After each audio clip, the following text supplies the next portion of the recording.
पाकिस्ताननं भारतीय विमानांसाठी हवाई हद्द बंद केल्यावर आता सीमेवर एअर जॅमर्स बसवलेत।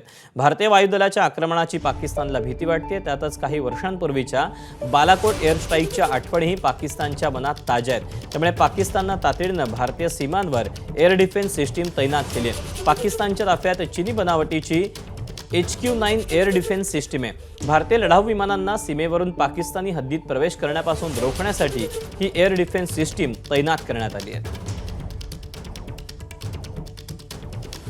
भारतीय वायुदलाच्या विमानांना पाकिस्तानात रोखू शकणार नाही असं निवृत्त air vice marshal Suryakant Chaphekar यांनी म्हटलंय।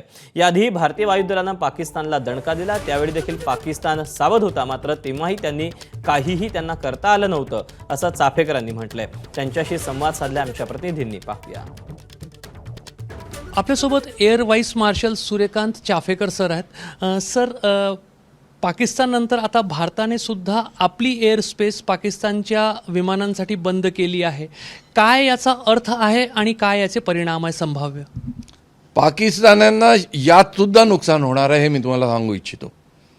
जर त्यांना भारताचे विमानं पाकिस्तानवरून उडू शकत नाही हे म्हटल्यावर आपल्या विमानांना 1-2-2.5 तासांचा डिटूर करावा लागतो आहे, म्हणजे दुसरीकडनं जावं लागतं आहे।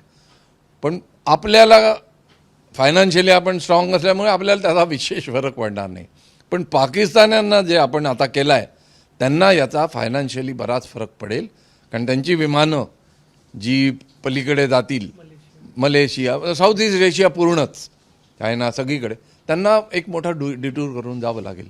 त्यामुळे एक फायनान्शियल जे आपण त्यांच्यावर करू पाहत होतो, जसं आपण एक्सपोर्ट इम्पोर्ट बंद केले आहेत, तर हे सुद्धा, ही कारवाईसुद्धा त्यांच्यावर फायनान्शियल बर्डन आणेल हे आपण लक्षात घेतलं पाहिजे। भारतीय जे विमानं आहेत, खास करून जे हवाई दलाचे जे विमानं आहेत, त्यांना त्यांची टेहळणी करण्यासाठी किंवा त्यांच्यावर नजर ठेवण्यासाठी एअर जॅमिंग सुरू केली असा एक शब्दप्रयोग केला जात आहे। नेमकं याचा अर्थ काय?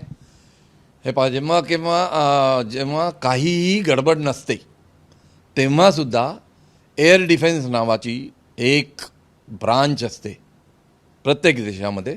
ते लोक सगळ्या कम्युनिकेशनच्या माध्यमातून, त्यानंतर रडार माध्यमातून, छोटे छोटे मिसाईलचे रडार असतात त्या माध्यमातून, आणि जवान तैनात करून सतत हे पाहत असतात की दुसऱ्या देशाचे, म्हणजे पाकिस्तानी पाहत असतील की भारताचे वायुसेनेची विमानं तर त्यांच्या हद्दीत शिरत नाही आहेत, तर याला एअर डिफेन्स म्हणतात। पण हे मी तुम्हाला सांगितलं सामान्यतः चाललेलंच असतं। पण जेव्हा अशी स्थिती निर्माण होते तेव्हा ज्या काही एअर डिफेन्सच्या युनिट आतमध्येही असतात त्यांनासुद्धा बॉर्डरशी बोलवण्यात येतं आणि एक लेयर्ड प्रोटेक्शन करण्यात येतं।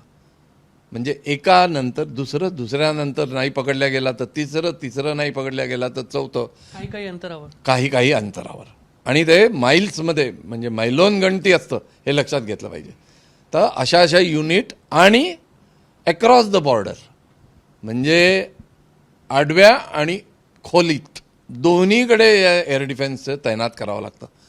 पण शेवटी जितके तुमच्याकडे रिसोर्सेस असतील, जितकं सामुग्री तुमच्याजवळ असेल तेवढंच तुम्ही कामं करू शकाल।